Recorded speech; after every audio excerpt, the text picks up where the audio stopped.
what's up, y'all? It's Kayla, the CEO and founder of Time to Exhale Networks and the host of the Time to Exhale podcast. Thank you so much if you're tuning in via Facebook Live or if you're catching a replay either on YouTube or Apple Podcasts it is.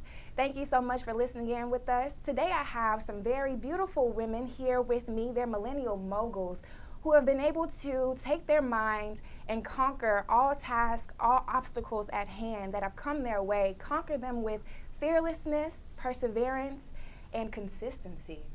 So I'm going to have my guests introduce themselves, starting with Miss Chelsea on my left.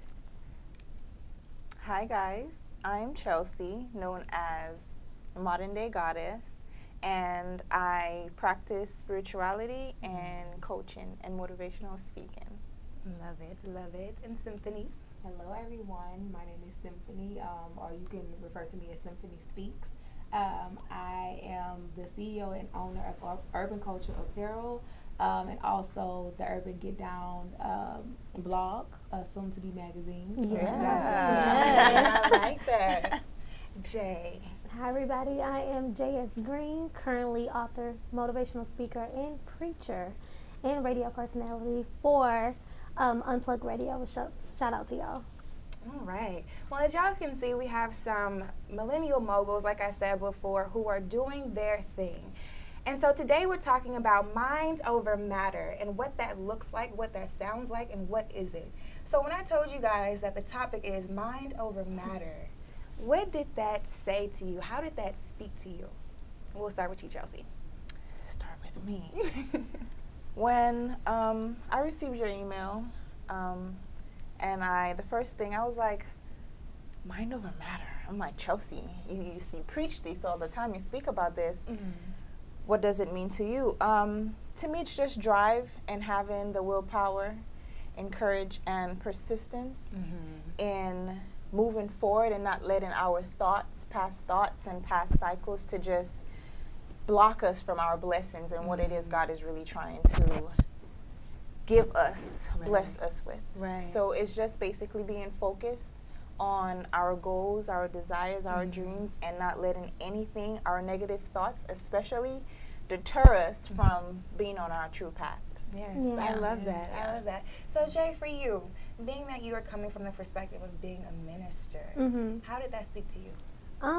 It's very simple. I literally looked at it from the concept of, in life we have most of the things that matter, it don't mind. And the things that mind don't matter. I like that. And we tend to take these things and we literally, when it comes down to applying them to our lives, we overthink so many things. And then that also leads into delayment, detorment, and all these other things. So really, when we actually just sit down and just take it, mind over matter, honey, get over it and just do what it is that the Father's telling you to do. Don't overthink it. You're not gonna know the end steps at all. Most of the time, He give you A and He give you Z. He does not give you L, M, N, O, P. Okay, he just does not. And so sometimes you just kind of gotta walk that thing out until the end and keep the end in focus. That's what you're keeping in your mind. Nothing else matters. I love that. Miss Symphony Speaks. Yes, ma'am. How did it speak to you? So for me, mind over matter is just that. Like, you have to put your mind over what actually matters. If God gives you a vision, run with it. We all get the same 24 hours. True. And you have to be very strategic. That's what I'm learning on my journey. To be very strategic in my vision and in my goal, whatever God gives to me. Because coming from an entrepreneur standpoint, I can truly say that when I started my business, I knew God had given me the vision, and I wrote everything down because, of course, Habakkuk 2:2, write the vision, make it plain. Yes. I wrote it down, but I was not strategic in my planning. Right, that's good. And which caused me to have to put a halt to my vision. And in that time, I didn't beat myself up. I noticed that God had started strategically placing people in my life that is going to help propel me to the next level and propel my business to the next level. So when it comes down to the same mind over matter, it's just that, like, you have to put your mind over what really matters. Like, if it matters to you, then you're going to go forward with it. But if it doesn't, don't worry about it. Right. Let it go. So, in the moment that he had you pause, and you briefly spoke on it, but when he had you pause, what did he reveal to you about yourself outside of the strategy? What did you have to fix, hone in on? I have to stop trying to do everything on my own. I have to utilize the people around me. I have a T-shirt. It says, utilize your resources, exhaust every option, do what they said can't be done. You know, and with that, I had to really pay attention to those words. I'm like, okay, God, you gave me these words. I put it on a T-shirt. I wear it proudly, but am I really walking in this? Right. Am I really walking in my truth? Or am I being selfish and holding on to this journey for myself? Right. Of course, in the back of my mind, I'm like, okay, I'm doing this for my family. I'm doing this for my siblings. I'm doing this for the children that I don't have yet, but I'm setting something in place for when they get here. But God was telling me, like, okay, I gave you the vision, but did you really think that I was going to have you to carry this on your own? Right. Like, some things God will give us, like, okay, I gave this to you for you. Right. I blessed you with this for you to carry it, you know, for you to carry it. But in order for you to take it forward, you still need people with you. That is true. So I'm learning that I need a team. Yes. I need a team of people right. because I can't do it all. Right. I don't know everything. Right. Yeah. You need people to help you with your budget, with your marketing and promotions, with your digital content, with managing your website, with coming up with different new fresh ideas, someone to stay up on the latest fashions trends or whatever is trending. You need those people because especially when you are when you have so much on your plate, you need people in place to do those things, to cover those things, to have cover your back. your guards, cover your weak spots too. Yeah. Exactly. So, Miss Chelsea, now you said that you practice spirituality, right? So, in your transitionary season, what did that look like for you, and how did it assist you to becoming the bold, courageous, fearless woman that you are now?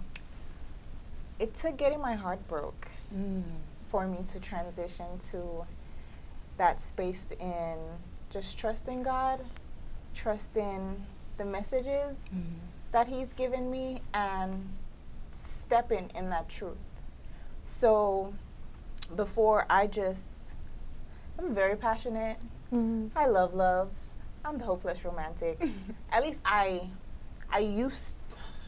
Still are. I still am. The boundaries. But the boundaries I placed around my heart, it brought me to a place where God really broke me down to actually build myself back up. Correct.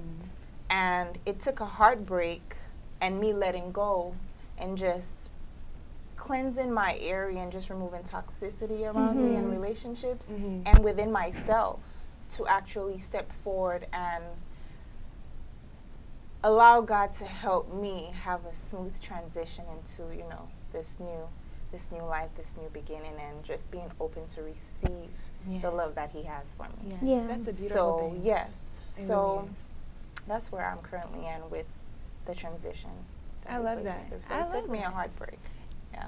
And sometimes it takes that, and sometimes it doesn't. Sometimes He's speaking to us in the midst of, and we just choose not to listen. Yeah. So we have to go through this heartbreak and things of that sort. So what was the toughest moment for you, Jae, that broke you out of this shell of, I would say the word would be ignorance, and that just simply means not knowing, to this space of being enlightened?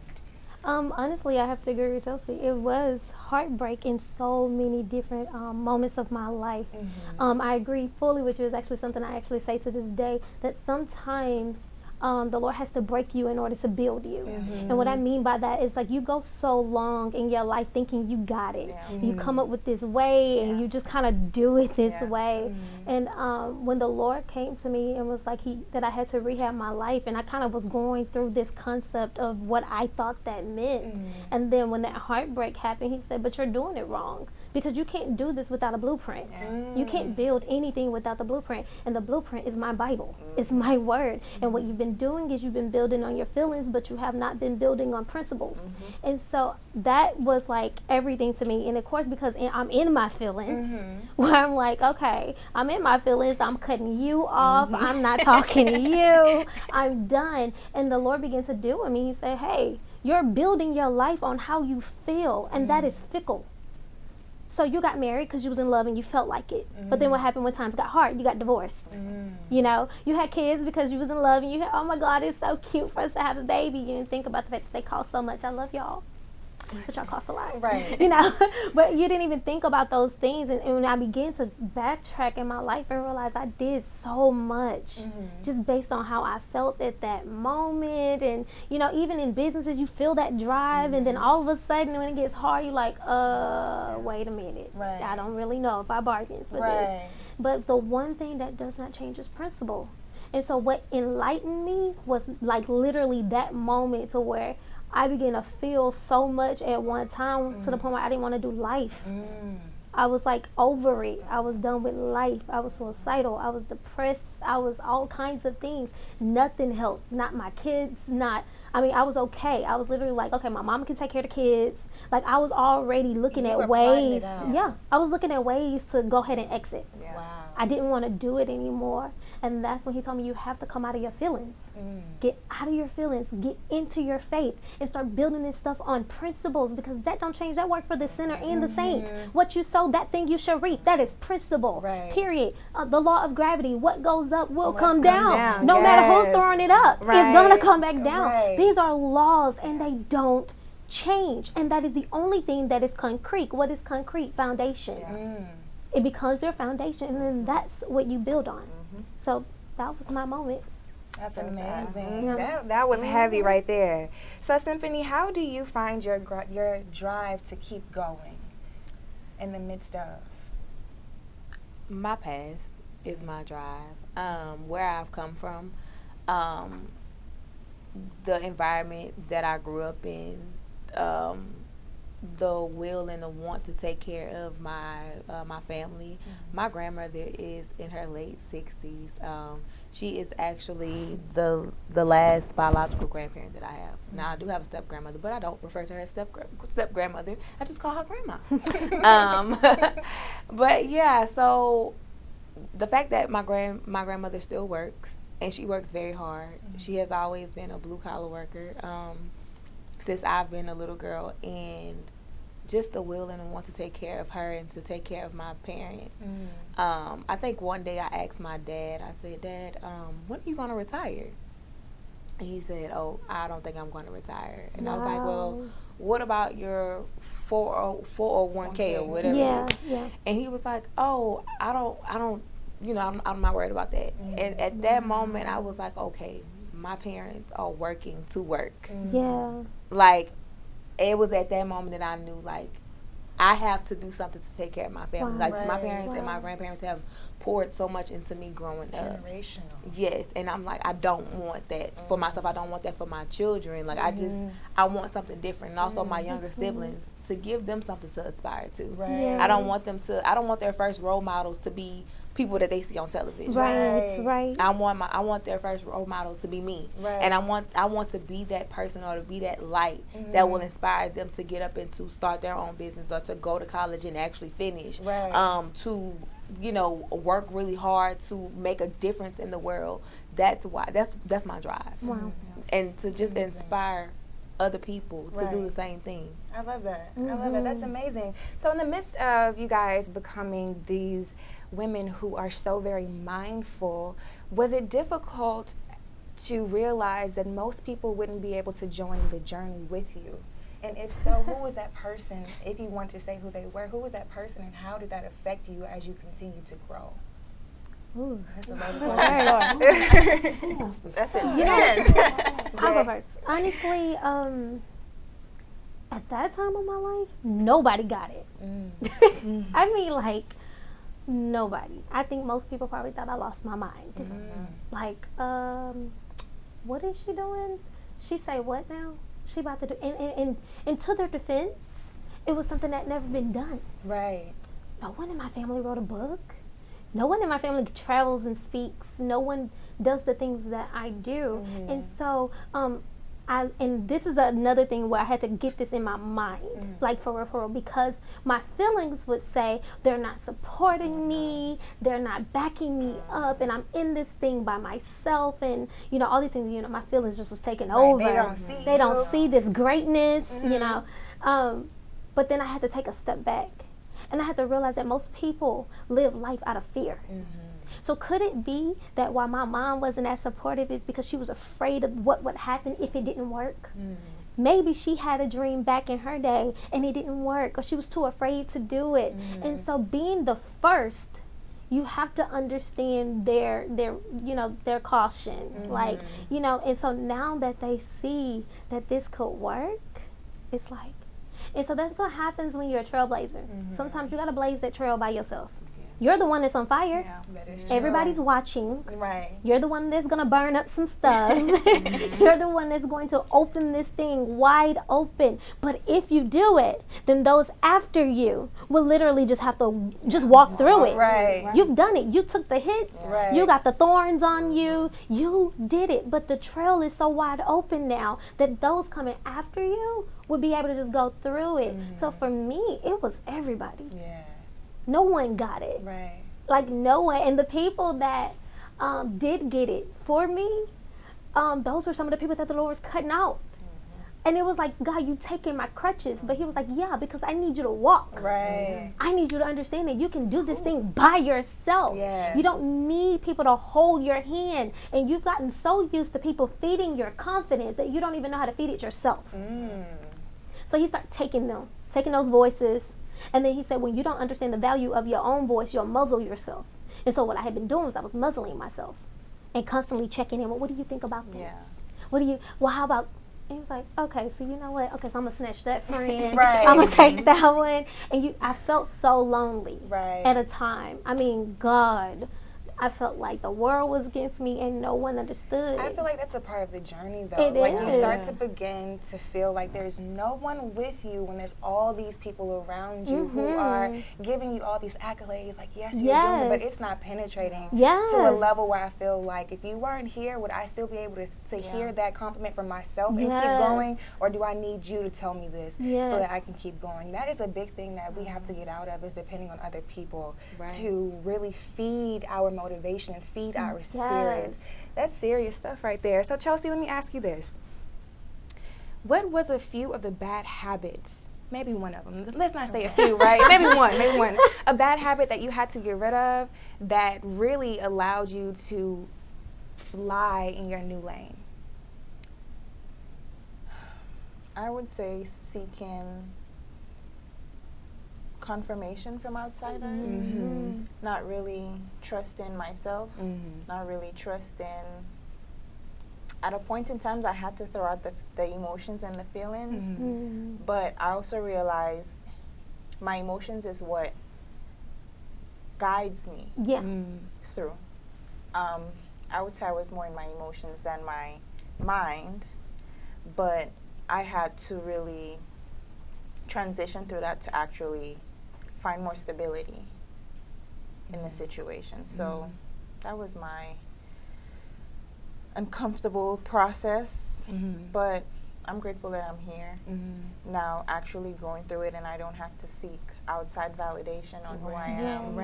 And I just had to honestly just tap into a deeper self-love and appreciation for myself, because some days, I have my mom, she's tough, and I have my dad, which he's very open and loving, but at the end of the day, I have to respect that they too have their own personal life and journey.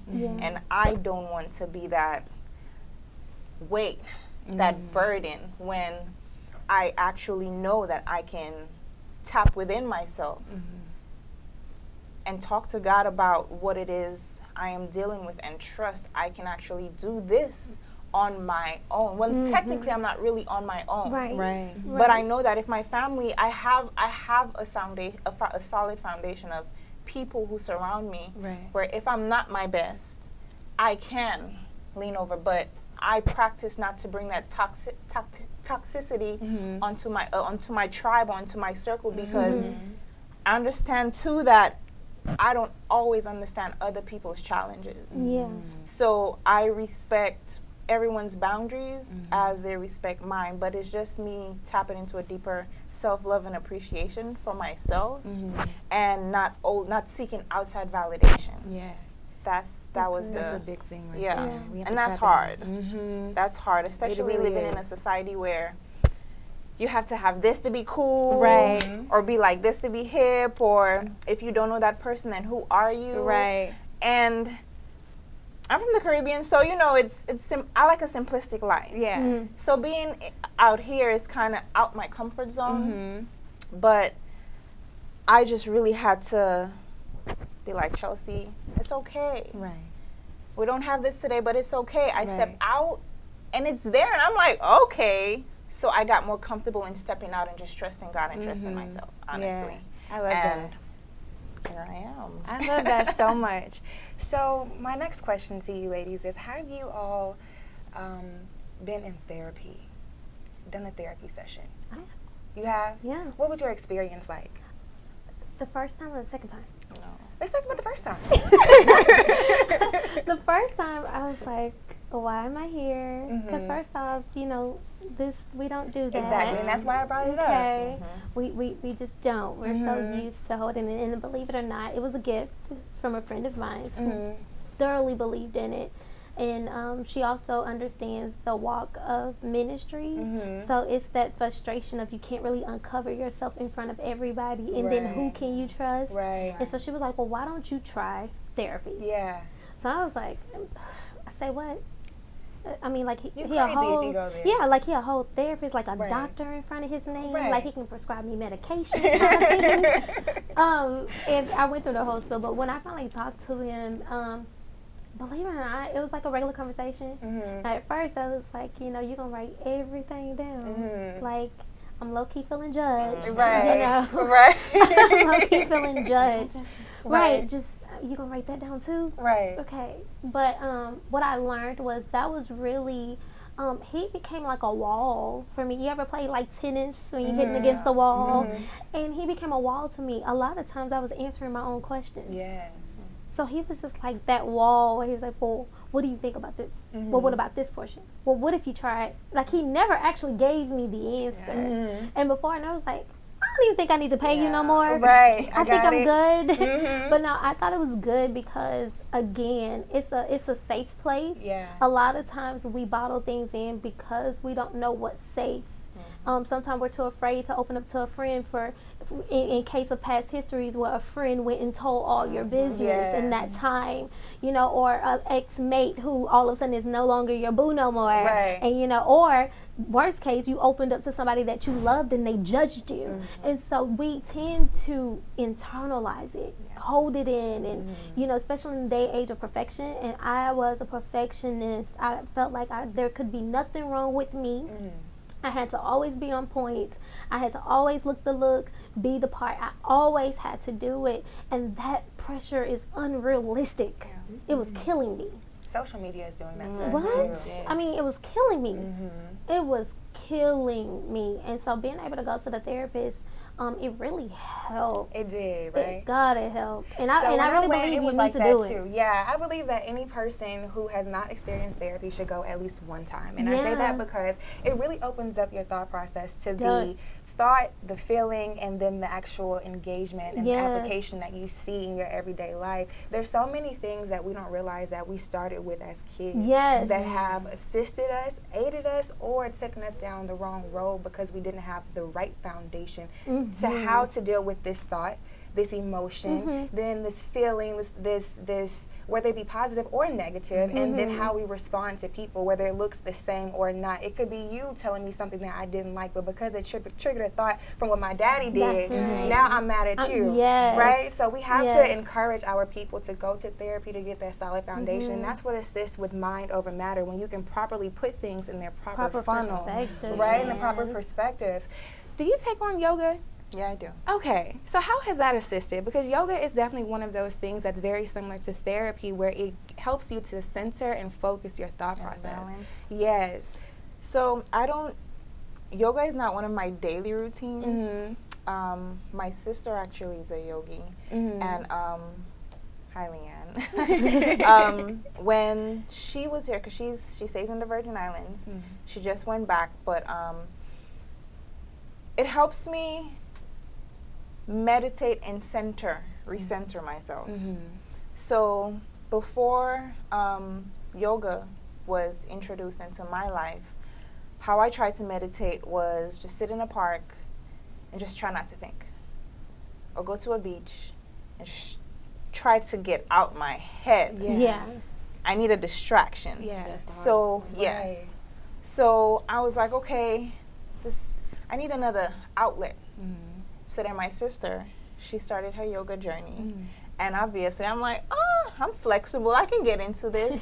But it really disciplines you to really be present and center yourself and block out, like close out your mind. And yes, and a lot of us, it's very hard being present because then you're truly connected and building like genuine, intimate relationships with people.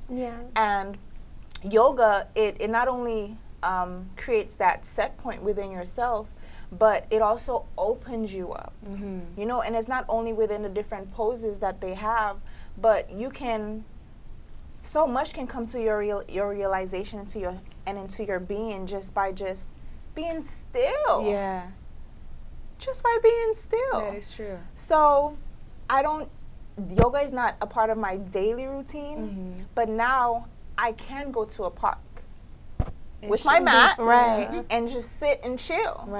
And it used to take me like 30 minutes just to get into that vibrational space.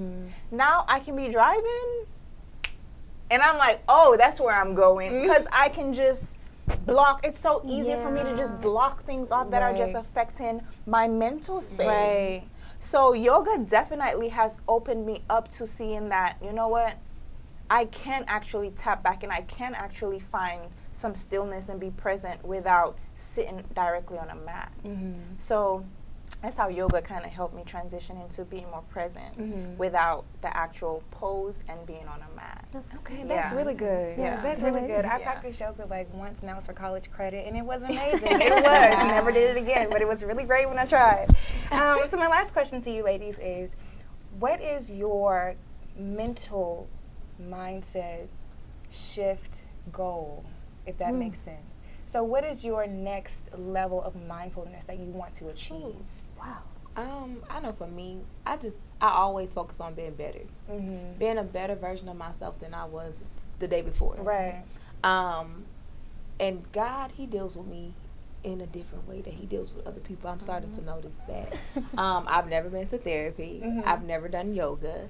But a lot of times when I get home from work, I sit in quietness and still, and I allow God to speak to me, because oftentimes throughout my day I'm always telling God, listen, hey, so that's not what we discussed, or that's not what we agreed on, and God is like, so I'm not hearing nothing that you're saying because I just Charlie Browned you, womp, and you're right. It's like it's not about what I want; it's about what He wants for me. Yeah. So, God, He reveals things to me in that time of quietness and me being still, and you know that is my therapy for me. And I always try to challenge myself to be better. Like, how can I be a better version of myself than I was yesterday, last week, 2 weeks ago, a month ago, last year? Like, what is the level of excellence that we're trying to reach? Because I believe that once you master a level of something, it's time for you to master a level of something else. Once you have become the best in, in your school, okay, it's time for you to become the best in your city, then the best in your country, or the best in your, it's like you have to set your standards higher in order for you to reach a level of, I won't say perfection because that's not realistic. Just that level of excellence that you want to achieve for you. Yes, whatever level of excellence that is, because my level of excellence may look different from your level of excellence. Right. So, and I also believe that whatever you do it at that level of excellence, whatever that looks like for you. Don't try to, if your level of excellence is here, don't try to reach here, before you're ready or before your time, because you can end up in the right place at the wrong time. And that could be very detrimental to yourself. That is true. So. I love that. Jae, what about you? I'm in the process of dealing with things before it deals with me. And what I mean by that is, I've been doing, this couldn't sound weird, but I've been doing some kind of like mapping, or I've been like interviewing all my family members. And the reason being is because, like we were talking about, like things are revealed to you to where you don't realize that that's your truth until it's triggered, and then you're trying to figure out what is it even triggering. Is it triggering 32-year-old Jae, or is it triggering 16-year-old Jae? You know, and so what I've learned is that, again, there's a lot of things that I'm doing in this day and age that young Jae did not deal with. And so I'm trying to deal with them before they deal with me in a place I don't want them to deal with me in. And so I've been just kind of going back, dealing with past trauma and allowing myself to heal and transition properly. And not just in that, but listening to my mom's stories, listening to my aunt's stories. I've just recently been reconnected to some people on my dad's side of the family, which I knew nothing about. And so I've learned things about them. And so now I'm learning generational curses. Like, wait a minute, I dealt with that at that age. Oh, okay, so this is not just a J thing. This is a us thing, you know. And so I've been strategically strategizing and making specific prayers to target that one thing, so that I can literally live free for real. Because a lot of times we're in bondage, not based on what we did, but I call it blood bondage. It's something that generations before us was dealing with, and nobody actually took the time to deal with it. And so I want to be that one to go ahead and deal with it and break it, so my children don't have to deal with it, so my children's children don't have to deal with it, so the cousins don't have to deal with it. So that stops with you. It stops with me. I want to be the breadwinner for the family. I want it to stop with me. Will be. Yes. Breadwinner for the family. Yes. Chelsea, what about you? Well, the ladies actually touched on a little bit of everything, but for me,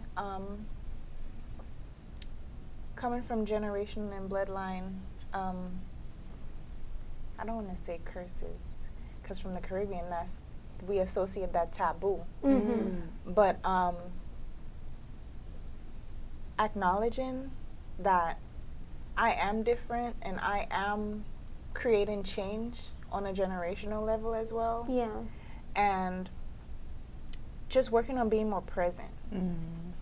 Because then in that moment I am fully aware of my actions and also the actions of the other party or who I'm in a relationship with at that time.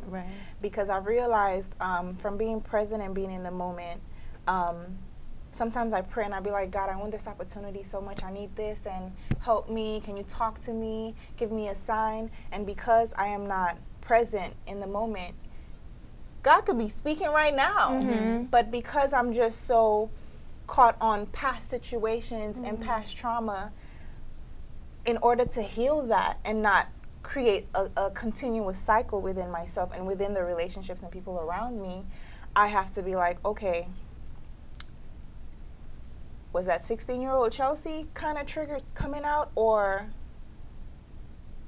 it just brings out things for me to heal and not create that cycle again. So right now it's just me being more present and acknowledging who I am in this present moment. Am I going to react 16-year-old Chelsea? Or are we hopping on a 29 going on 30 train? You know, so it's just me bringing out another level of myself that God is calling me, life is calling me out to be, so I can be a better person. And not just for myself, but for the generations that are coming up behind us, and just be a positive light and guidance, you know, and give that love. So I'm just working on being more present, because I will not have it right now, but you could be giving me some gems that I've been praying for, and I'm like, I receive it. So it's me just being more present in the moment. Just I love really that. Being present. I love that. That's so difficult, and I'm glad that you are putting some emphasis on that, because it is so very difficult. Well, ladies, we're about to wrap up, and I want to thank you guys for tuning in via Facebook, Apple Podcasts, or you're catching the IGTV replay. I don't know. Wherever you're catching this, thank you so much for tuning in to Time to Exhale Networks, where we have intentional conversation to influence our generation. Have a great day. I don't know if it's stopped or not.